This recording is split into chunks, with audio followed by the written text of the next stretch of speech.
Not everyone can become a great artist, but a great artist can come from anywhere. Em 2007, a Pixar lançou um dos seus filmes mais ambiciosos. Ratatouille pode não ser o meu filme favorito da Pixar, mas com certeza é o único que eu largo qualquer coisa que eu estiver fazendo pra assistir quando eu vejo passando. E aí, quando a Jessie Bento, uma das minhas apoiadoras, pediu um vídeo sobre esse filme, eu me peguei pensando no que de fato torna Ratatouille um filme tão especial, e eu percebi que a mensagem dele é também a essência do que torna a Pixar especial. Ratatouille é a Pixar conversando sobre arte e sobre o papel do artista com todo o sentimento que for possível transbordar. E isso é feito de forma tão honesta e tão inesperada que, mesmo não sendo artista, você consegue se identificar e se emocionar, porque antes de tudo, esse filme fala sobre amor e correr em busca de um sonho. Nós sabemos que a Pixar é excelente, referência não só em animação e técnica, como em storytelling, e a essa altura vamos combinar que todo mundo já se acostumou com as premissas mirabolantes deles, mas uma que em 2007 deixou as pessoas meio preocupadas foi essa de que, e se um rato de esgoto quisesse ser chefe de gastronomia num dos restaurantes mais refinados de Paris? Tanto os artistas quanto a imprensa acharam essa premissa perigosa, especialmente porque o estúdio vinha de uma sequência de sucessos estrondosos como Monstros S.A., Procurando Nemo e Os Incríveis, que colocaram a Pixar num patamar de excelência e ninguém acreditava que ela pudesse errar. E muitos acharam que eles estavam perdendo a noção do quão ambiciosos eles poderiam ser ao tentar executar uma ideia tão bobinha e que parecia ter tão pouco potencial. Mas no final das contas a Pixar deu um show e todo mundo que duvidou pagou a língua, mostrando que eles estavam sim mais firmes e fortes que nunca. Realmente não foi nem um pouco fácil fazer esse filme acontecer, a equipe teve milhões de desafios e essa foi uma das premissas mais difíceis que a Pixar conseguiu executar com sucesso até hoje. Então vamos voltar pro começo. Da onde surgiu Ratatouille? A ideia foi do Jean Pincava e essa seria sua estreia como diretor, mas acabou que ele não estava à altura do tamanho desafio e complicação que o projeto exigia. E foi então que o veterano Brad Bird de Os Incríveis assumiu o volante e o filme finalmente achou seu caminho, cimentando a narrativa do Remy como a busca de um artista por expressão. Eu acho que a primeira coisa que a gente tem que destacar, com certeza, é a coragem que a equipe teve durante todo o processo para conseguir executar esse filme, porque ele não só era muito difícil na parte do storytelling, porque ele tem que te fazer acreditar que o lugar de um rato de rua é como cozinheiro de um restaurante 5 estrelas de Paris, mas também na própria técnica e na construção desse mundo, né? Como você faz com que ratos de esgoto pareçam interessantes e não repulsivos e ao mesmo tempo você consiga torcer pelo protagonista. Uma coisa muito interessante é que esse foi o primeiro filme da Pixar a ter um choque entre o mundo escondido, no caso dos ratos, com o mundo real de uma forma que a gente não tinha visto antes. Nós não teríamos Ratatouille se o Linguini e o Remy não trabalhassem juntos e os seus mundos tivessem que interagir diretamente. Já o Andy, por exemplo, não ia poder se unir aos seus brinquedos para resgatar o Woody no Toy Story 2. E fazer a integração entre esses dois personagens e os seus mundos requer principalmente A little perspective.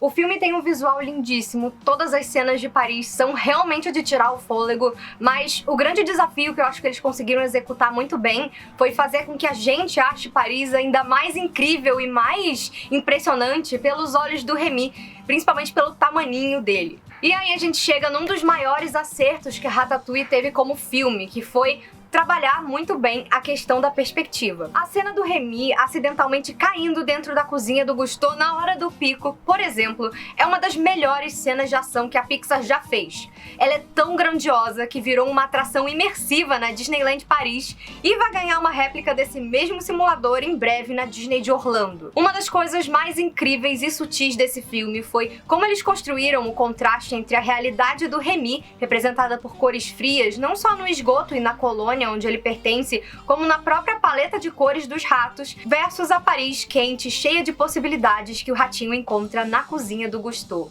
Outra coisa sensacional e que foi um super desafio para os artistas, que até hoje eles falam com muito carinho, é como eles conseguiram desenvolver uma variedade tão grande de ratos diferentes, não só na aparência, mas também na paleta de cores. No livro The Art of Ratatouille, o designer de produção Harley Jessup disse que foi muito difícil construir a identidade visual deles. Enquanto na natureza os ratos têm pelos de cores neutras para conseguirem se camuflar no ambiente, no filme eles precisam se destacar. Então, no final, eles acabaram se surpreendendo com a quantidade de cores diferentes que eles conseguiram usar na paleta dos ratinhos, variando com tons aí de azul acinzentado, marrom canela e até mesmo roxo acinzentado.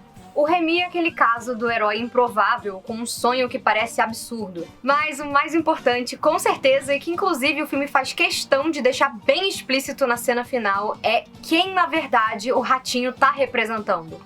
Ratatouille é um filme que fala muito sobre a persona do artista e como é difícil você conseguir se destacar, principalmente quando você vem de um lugar tão improvável que as chances de você conseguir parecem mais impossíveis ainda. O Remy é o underdog não só nessa questão dele não se identificar com o modo de vida da sua espécie e ser considerado o esquisito na sua colônia. Nisso ele realmente não é tão diferente assim dos nossos protagonistas amados da renascença da Disney. Ele é menosprezado que nem o Aladdin, quer pertencer a um mundo que não é o seu, como Ariel, e ao mesmo tempo ele vai ter que se desconstruir para entender o que realmente ser um chefe de cozinha significa, da mesma forma que o Hércules teve que passar por toda uma jornada para descobrir na prática o que é ser um verdadeiro herói. E quando o Linguini entra na equação, isso dá uma subvertida engraçada na fórmula da Pixar, porque ela vai para um caminho que a gente não esperava. A comunicação principal entre o Remy e o Linguini não é por palavras. Quer dizer, o Linguini até se comunica com palavras com o Remy e a gente percebe que ele consegue entender o que ele tá dizendo, mas o Remy não pode responder. Então, toda a relação do Remy com o Linguini é construída através de humor muito físico, né? Você tem slapstick, pantomima e é muito divertido você ver isso acontecendo. Especialmente porque o grande novo chefe do Gusteau não existe sem os dois. Ele é uma coisa que depende especialmente da colaboração do Linguini com o Remy. E o interessante é que, apesar deles serem dois opostos que só funcionam juntos na cozinha do Gusteau, fisicamente eles são muito parecidos. Os dois são magros, eles são esguios, com narizes protuberantes e olhos grandes. No caso do Linguini, isso torna ele desajeitado, enquanto no do Remy, isso aproxima mais ele do modo de vida dos humanos e faz com que a sua postura seja firme e precisa para poder cozinhar. O seu focinho também é inclinado para baixo, ao contrário dos outros ratos, já que ele precisa de um faro aguçado para criar as suas misturas de sabores, ao mesmo tempo em que ele é magrelo, ao contrário dos outros ratos, porque ele não segue o instinto de sair comendo compulsivamente do lixo tudo que ele encontra para sobreviver. E enquanto o Remy tem esse sonho super ambicioso, o Linguini só quer sobreviver com dignidade e quer provar pra si mesmo que ele não é um fracasso como pessoa. Então, no final das contas, a gente pode dizer que o Remy é um rato humano demais, enquanto o Linguini é um humano rato demais. Mas com certeza a maior ousadia dele no filme inteiro é o fato dele resolver andar em duas patas como se ele fosse um homem, porque ele não suja as suas patas da frente, que são o seu principal instrumento de trabalho. No final, o contraste entre a confiança do Remy e a baixa autoestima do Linguini e o fato de que ele é super desajeitado acabam gerando momentos muito engraçados no filme. Especialmente porque os dois são considerados pessoas estranhas da sua comunidade, o que é uma característica inclusive bastante comum da gente observar em artistas e pessoas com a criatividade aflorada. A dinâmica entre eles é excelente porque quando cada um foca em fazer a sua parte, os dois são imbatíveis, mas se um tenta tomar o controle pra si, por mesmo que seja por um minutinho, tudo desmorona em situações que engrandecem a jornada dos dois, tanto de forma individual quanto pro desenvolvimento do filme.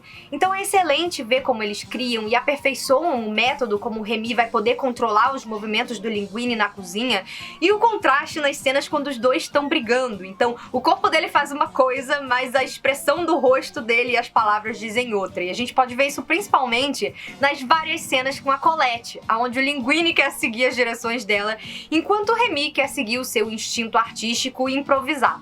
Mas com certeza é incrível ver como a parceria entre eles, mesmo com tantas semelhanças, acaba indo para lados totalmente opostos. O Linguini, por exemplo, começa a ser exagerado e admirado, então a vaidade dele começa a subir a cabeça. Ele passa a se preocupar mais com a sua imagem perante os outros e não respeita as vontades do Remy. Já o mini-chefe não liga pra nada disso, ele é o tipo de artista que só encontra prazer em criar e saber que as pessoas foram tocadas pela sua comida, mesmo que elas nunca possam saber que, na real, ele é o cozinheiro. E é muito impressionante como o filme acaba conseguindo te mostrar os maiores medos e inseguranças dos artistas, e muito disso a gente consegue ver também na equipe do Gusteau. A Colette, por exemplo, que é a minha personagem favorita, então vou começar falando por ela.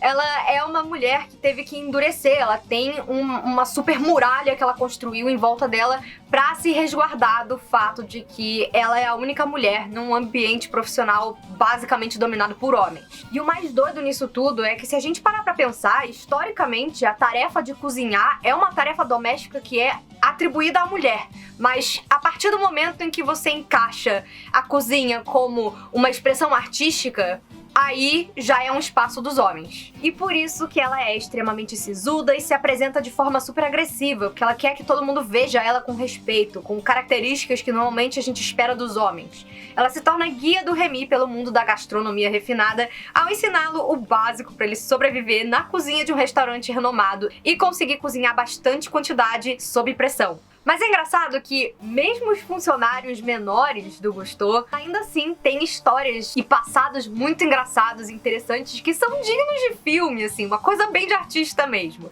O Pompidou, por exemplo, antes de ser o especialista em molhos do Gusteau, ele fugiu de casa e se juntou ao circo, e ele ficou lá até anos depois, quando o dono do circo percebeu que ele tava dando uns pega na filha dele.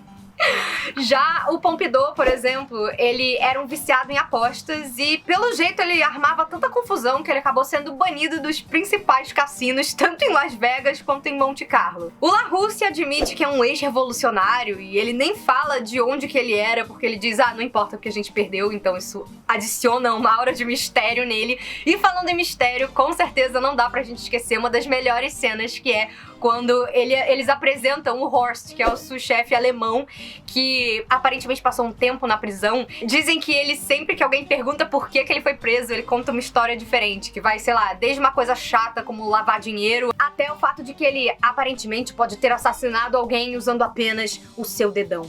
E vamos falar aqui também do Skinner, porque eu adoro a forma como o Skinner é retratado, porque ele sabe que tem gente que é melhor que ele consegue reconhecer isso, mas ao mesmo tempo ele fica extremamente pistola quando ele vê alguém que ele acredita não ter talento conseguindo se destacar. Então, esse é um dos motivos pelos quais ele fica perseguindo o Linguini o tempo inteiro. Ele acha que o garoto é um boçal, e vamos ser muito sinceros, o Linguini é um amorzinho, mas ele não é lá muito inteligente mesmo. E tem uma coisa pior, porque ele é o cara que ele era sous-chefe do Gusteau, então ele era alguém que já tinha se provado talentoso, mas ele acabou se vendendo por dinheiro fácil e ele cometeu, acho que, o maior pecado que um artista pode cometer, que é você se acomodar na sua zona de conforto. Então, ele fica desesperado com a possibilidade de inovação quando o Linguini chega ali e começa a bagunçar a equipe dele, as coisas dele, porque ele quer ficar ali de boa e só ganhar um dinheirinho extra por fora, produzindo a linha de comidas congeladas do Gusteau, que também, assim, é um troço que é inaceitável para um chefe gourmet. E além de tudo, ele ainda fica com medo de perder o restaurante com a chegada do Linguini como um possível herdeiro do Gusteau. Então ele fica com muita raiva quando ele vê o novato conseguindo criar receitas novas e fazer sucesso entre os clientes. Muito por isso, mas talvez até por sentir culpa ou até vergonha mesmo pelo modo em como ele tá levando a sua carreira nesse ponto. E ele é um vilão super engraçado pelo fato dele ser patético. Quem não ama um ótimo vilão patético? Mas quem acaba roubando a cena como o grande antagonista já na virada pro clímax do filme é o Ego, que é o temido crítico responsável por tirar uma das 5 estrelas do restaurante no passado. A sua aparência esguia e cadavérica, junto da expressão corporal clássica de um vilão, somada ao seu sarcasmo, fazem com que ele imediatamente roube a cena e depois nos entregue um payoff extremamente marcante numa das melhores viradas e um dos melhores finais que a Pixar já fez. E eu vou confessar aqui que eu sou uma dessas pessoas que 99,9% das vezes é contra essa coisa de o filme ficar explicando a moral dele no final, tipo o episódio do He-Man, Mas nesse caso faz muito sentido, porque o Ego, ele fala não só sobre o papel do crítico quando a gente tá falando de arte, mas ao mesmo tempo ele explicita o grande significado escondido por trás daquela frase que o Gusteau dizia que a gente ouve o filme inteiro, que é o do qualquer um pode cozinhar. Acaba sendo uma ode à arte, aos grandes sonhos e a todos aqueles que se arriscam por amor a exercer uma profissão tão cheia de pontos de interrogação e que muitas vezes, na maioria das culturas, é considerada como algo menor, que é digno de um hobby, mas não como seu modo de ganhar a vida. E é sensacional a virada dele, é um negócio tão poderoso, é maravilhoso você ver ele sair do próprio pedestal, ele voltar a ser o cara simples que era apaixonado por comida, e que no final das contas acaba perdendo seu prestígio, mas ele fica muito mais feliz podendo ser o pequeno investidor do bistrô do Remy, porque afinal de contas nunca foi sobre o prestígio, mas sim pelo amor que os dois têm por comida. Então é muito lindo porque no final das contas eles não eram tão diferentes assim. Ratatouille me ensinou que quando a gente põe carinho naquilo que nós fazemos, o resultado com certeza é valioso. Assim como o Remy, que termina o filme feliz da vida com o seu bistrozinho ao invés de no comando de um restaurante famoso, eu acho que a mensagem que o filme deixa é muito esperançosa. Nos dias de hoje, onde todo mundo é bem mais ansioso e as redes sociais estão a um clique de distância para te deprimir e te iludir com filtros e recortes mostrando como o fulano do seu lado vive viajando, o cicrano é mais bonito que você e o beltrano tem o emprego dos seus sonhos e leva uma vida muito mais legal que a sua, te faz perceber que o sucesso e a felicidade não dependem de ganhar 5 estrelas do crítico mais snob de Paris, e isso é um grande alívio. Até porque o sucesso do Remy, no final das contas, foi poder continuar fazendo aquilo que ele amava, não importando onde e muito menos a opinião de ninguém. A única coisa que ele queria era trazer conforto e felicidade através da sua comida. E o que eu levo comigo desse filme e que deixa meu coração quentinho toda vez que eu reassisto é me inspirar nisso e lembrar que a jornada, por mais que ela seja difícil, é mais importante que o resultado. E que o carinho que você investe nas coisas, a sensação de você superar um obstáculo e ter orgulho de alguma coisa que você fez, ou de um objetivo que você alcançou, traz uma felicidade mais forte e verdadeira que ninguém pode tirar de você. Eu, pelo menos, quando eu me pego exausta querendo jogar tudo pro ar, eu me lembro do sorriso do Remy servindo aquele último ratatouille pro Ego no seu bistrozinho. Eu respiro fundo e eu sigo em frente.